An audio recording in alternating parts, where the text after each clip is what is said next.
Hi, it's Michael Senoff with Michael Senoff's HardToFindSeminars.com. The title of this interview is called What You Need to Know About Dyslexia That Will Save Your Child's Self-Esteem and Future. The harsh reality when it comes to dyslexia is this. You can't afford to wait for your child's school to figure it out because that may never happen. Studies show 1 in 5 kids struggle with dyslexia, but federal education laws don't require schools to screen or test for it. And a child who can't keep up with his peers, who's embarrassed when another child sees his classwork, or who feels stupid every day at school is at risk for lifelong emotional scarring. But parents don't have to sit back and watch it happen anymore. There are steps you can take to help your child if you suspect they have dyslexia. And in this audio, you'll hear all about them from Susan Barton. She's going to tell you how to identify the classic warning signs and how to help your child overcome them at home and at school. You'll also hear a simple laundry list of things to look for if you suspect your child has dyslexia. Exploding the dyslexia myth. For example, do they really see things backwards? Where to find a simple free screening test. The one best way to help schools get the training they need for dyslexia but probably can't afford. The science behind the disorder. What causes the differences in brain structure and wiring detectable in dyslexics. How to look at your family tree to determine warning signs and risk factors. How to know if your child's school is behind the times when it comes to dyslexia, and a simple book you can give them that will catch them up to speed. Fortunately, dyslexia is manageable, and dyslexics go on to achieve anything they want in life: architecture, computers, science, medicine, engineers, etc. But it's not something people naturally grow out of and does require a treatment plan. However, it's never too early or too late to get started. And in this audio interview, you'll hear the latest and greatest strategies for success. Now let's get going. Hi, this is Chris Costello, and I've teamed up with Michael Senoff to bring you the world's best wellness-related interviews. So if you know anyone struggling with their weight, with cancer, diabetes, ADHD, autism, heart disease, or other health challenges, please send them to Michael Senoff's HardToFindSeminars.com. Thank you so much, Susan, for being here. It's my pleasure. So, Susan, why did you develop the Barton system? Well, I never expected to. When I originally got in this field, I got into it because my nephew Ben was finally diagnosed with profound dyslexia when he was 16. And at that point, the public school system pretty much said it's too late to do anything. He'll never get any better. Just accept it and learn to live with it. And so I switched my career completely at that point from the high-tech field into the field of dyslexia and learning disabilities. And after spending 4 years in adult literacy programs, learning that there are effective ways to greatly improve the reading, writing, spelling skills of adults with dyslexia, and that it's never too late, and then spending 4 years learning other Orton-Gillingham systems that work with children and working in a clinic for children and teenagers with dyslexia, I realized the problem wasn't dyslexia. Dyslexia is pretty easy to spot. It's pretty easy to improve their reading, writing, spelling skills. The problem was that the parents and the teachers and the administrators didn't understand it, didn't have training in it, and didn't know what would work and what would not work. So I felt at that point the way I could help the most children was to stop doing tutoring directly or testing directly or working in clinics and try to do educational outreach work.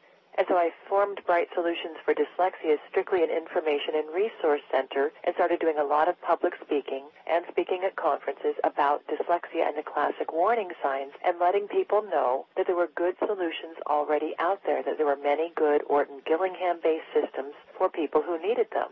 And then I discovered that because so very few people are trained in these systems, there are very few professional tutors available. And schools would say, I'd love to get my teachers trained in this, but we can't afford to send them to professional training schools during the summer, which are multiple weeks of training, and that they are often several summers in a row to get fully trained, which is the type of training I've had in them. And parents would say, I do it myself, but I can't go to those training centers either. I've got children at home. I don't plan to do this as a profession. I just need to know enough to tutor my own children because there are no professionals in my area, or they are full, or they are so expensive I can't possibly afford them, or I could afford them for one of my children, but two of my children need this. Now what do I do? So I realized there was a tremendous need for yet another Orton-Gillingham-based system, but this one designed for a different type of teacher. This one designed for parents who want to or have to tutor their own children. So I had to design it from scratch, assuming the person doing the tutoring would have no teaching experience, probably is not a certified teacher, may not have a college degree, and because dyslexia runs in families, might also be dyslexic. So I'm the only Orton-Gillingham-based system that assumed the tutor might be as dyslexic as the student. And I also had to assume that this person could not travel to a training center. So I had to design the whole approach on how to teach the tutor very differently. That would be challenging, I would imagine. Oh, it was very challenging and enormously fun, and it's been highly successful. So all the training that the parent or a tutor would need comes inside each level on DVD. That means the tutor does not have to travel anywhere to learn how to use the system.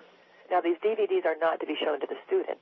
These are to train the parent or the professional tutor or the reading specialist or the resource specialist how to give the lessons that are in that level.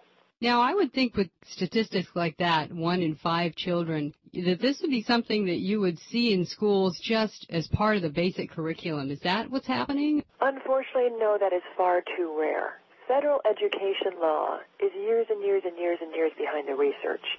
So believe it or not, federal education law does not require any public school to screen or test for dyslexia. And that's why most teachers get no training in what the warning signs of dyslexia are as part of their college courses, nor do most reading specialists, resource specialists, or even school psychologists or principals. Because they're not required to test for it, they're not trained in it. That also means they're not trained in these methods that work specifically for the 1 out of 5 students who is struggling due to some degree of dyslexia.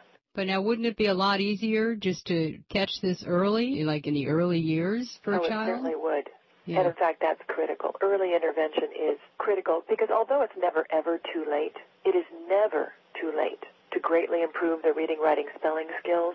The emotional scars that come from years of feeling stupid and defective and falling further and further behind in school do more damage, in my professional opinion, more lifelong damage than not being able to read, write, and spell as well as everyone else. It's very, very, very difficult to rebuild a person's self-esteem. How a child feels about themselves when they're 8, 9, and 10 is pretty much how they're going to feel about themselves when they're 40, 50, and 60. If you can't read, write, and spell, no matter how smart you are and how hard you try, you're not going to succeed very well in school. And so teaching them effective ways to read, write, and spell early can prevent the academic struggles and failure that often come with this.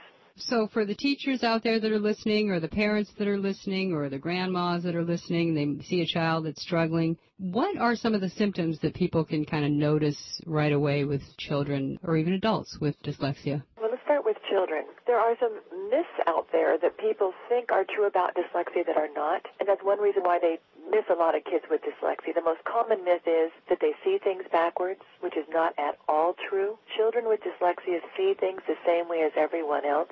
They confuse their B's and D's, but it's not because they're seeing them backwards. It's because of directionality issues and auditory confusion issues. Hi, it's Michael Senoff with HardToFindSeminars.com. Thanks for watching this video. You know, many of my interviews last 30 minutes, 40 minutes, an hour, sometimes even up to 2.5 hours long.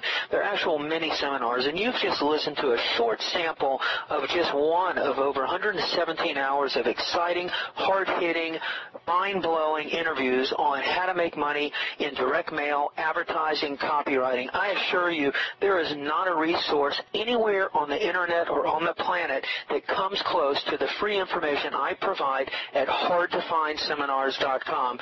So go right now to HardToFindSeminars.com, and you'll have free access to 117 hours of audio interviews with typed word-for-word downloadable transcripts and downloadable MP3 files.